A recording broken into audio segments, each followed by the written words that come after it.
Hey there, guys. You know what I like to do when I'm still in mourning over the loss of the greatest home run hitter the game has ever seen?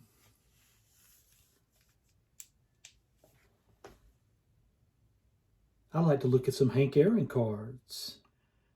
So as you probably know, John Mangini is celebrating, well, he has now far surpassed 900 subscribers, but he is having a 900 subscriber contest where he basically wants you to show cards while wearing just one glove. So I am successfully participating in that part of the contest. So I thought it would be a good idea, given that we lost Hank Aaron on Friday, that I would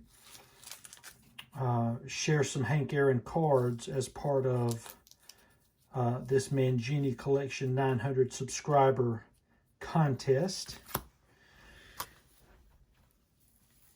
I believe this is from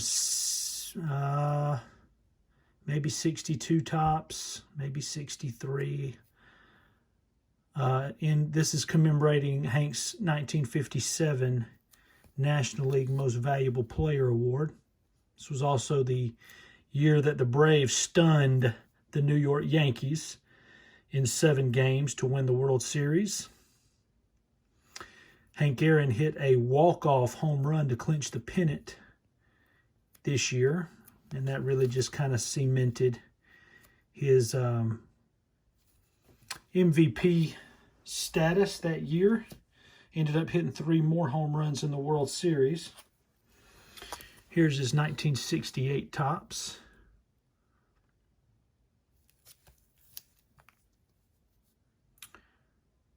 And I believe he used the same photo in the 67 card as well.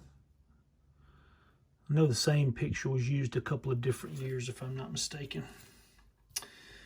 Here's a fun fact about Hank Aaron. Here's his 71 tops. Did you know that if you took away Hank Aaron's 755 career home runs, that he would still have 3,000 hits?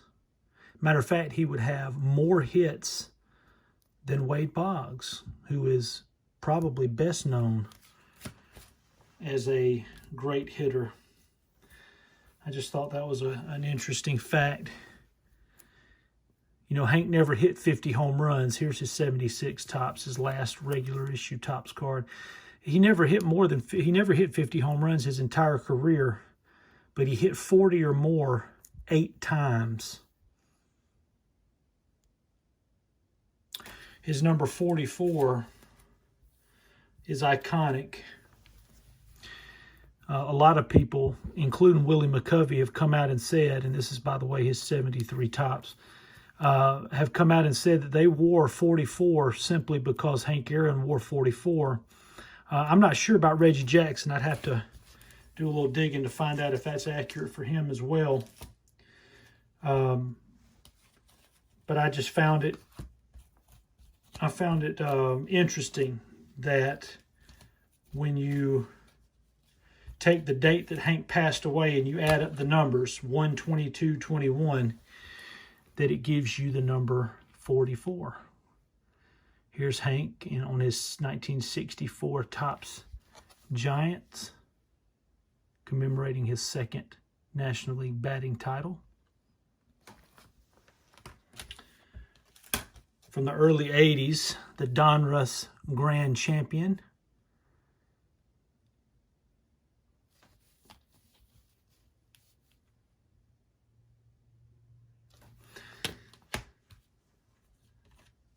Everybody knows that, you know, the big numbers for Hank, the 755 home runs, the RBIs.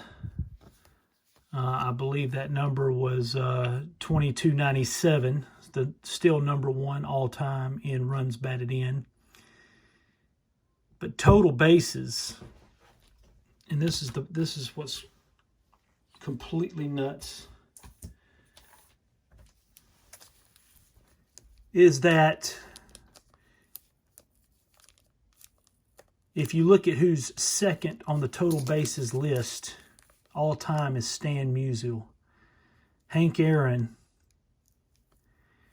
has 63,000 feet of total bases more than Stan Musial. That's about 12 miles worth of total bases ahead of the person who's second all time. And that's just, again, an amazing statistic from an amazing player.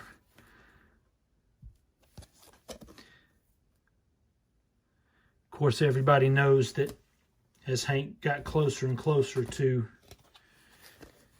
breaking Babe Ruth's record, I want to say that he ended the 1973 season by hitting number 713.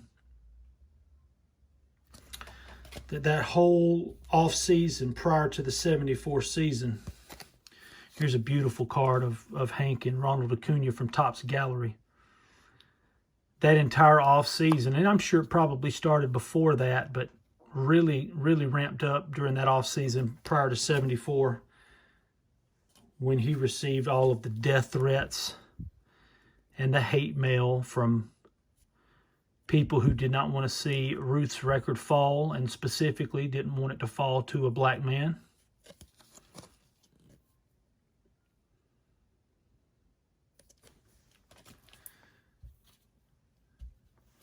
Hank had to hire a private bodyguard, personal bodyguard, a man by the name of Calvin Wardlaw, who could be seen in a lot of footage of Hank. He's with Hank in the dugout. And if you remember, when Hank hit 715, that was the Braves home opener against the Dodgers back in 1974. Al Downing was pitching, who also, by the way, wore number 44. But when Hank hit the home run in the bottom of the fourth, he had walked earlier in his first at bat and scored a run. But in his second at bat, he told Dusty Baker, who was the Braves cleanup hitter, I believe, that he was just going to go ahead and get this over with. And sure enough, on a 1-ball, no-strike count, here's his 86 puzzle. This is kind of a little miniature version of his puzzle from 86 Donruss. On a 1-0 pitch, he hit it into the left center field stands. I find it funny that you can see the Dodgers left fielder was Bill Buckner, who tried to go up and catch that ball.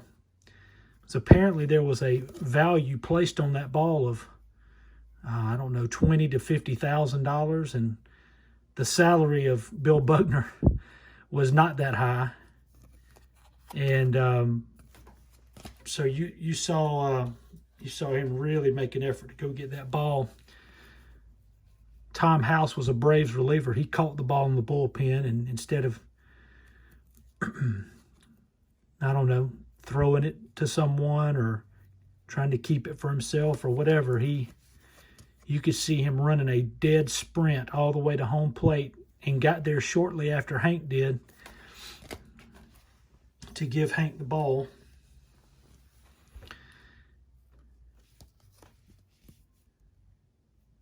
But what's funny to me is as Hank's rounding the bases,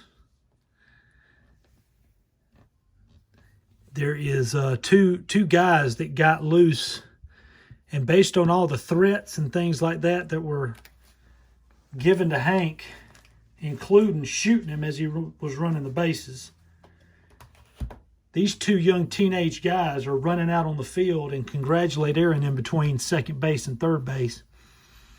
And it's just amazing to me that nothing bad happened to those guys with the bodyguard there. And he was, of course, he had a gun in his camera bag that he carried around all the time. And I don't know, just find that interesting. This is a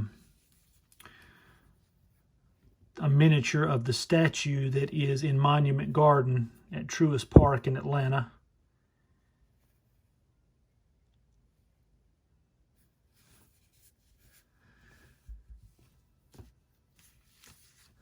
But just wanted to participate in Mangini's 900 subscriber contest and share some more about my boyhood hero, idol, Hank Aaron.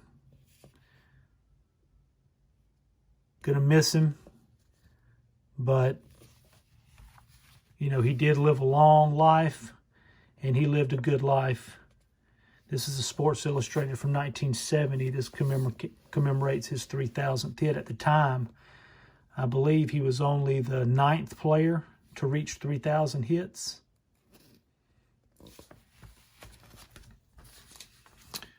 This is a pocket schedule from 1960 that has kind of scouting reports and things like that for each team, and for the Milwaukee Braves, of course. Who else would be pictured?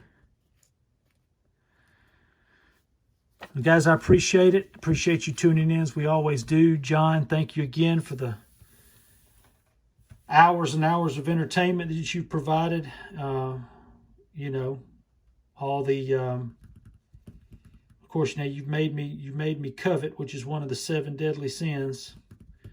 And I don't appreciate that, but you know, I guess that's on me, not you. You can't help it that you got all this great stuff. But nonetheless, congratulations on your 900 subscribers. And guys, we'll look forward to catching everybody down the road. Have a great rest of your weekend. Take care.